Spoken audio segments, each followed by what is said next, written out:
Hai semua, saya akan memberikan informasi lowongan kerja buat teman-teman yang sedang berjuang.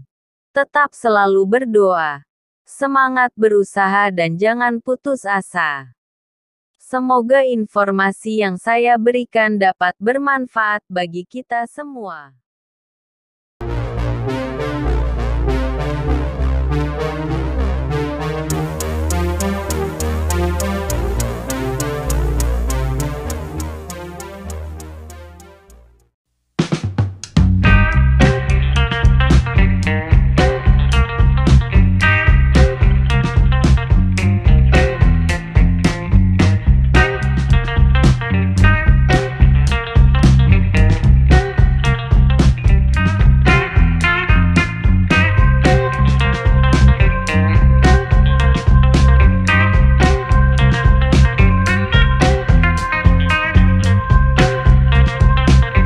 Semoga apa yang kalian impikan bisa terwujud dan sukses selalu.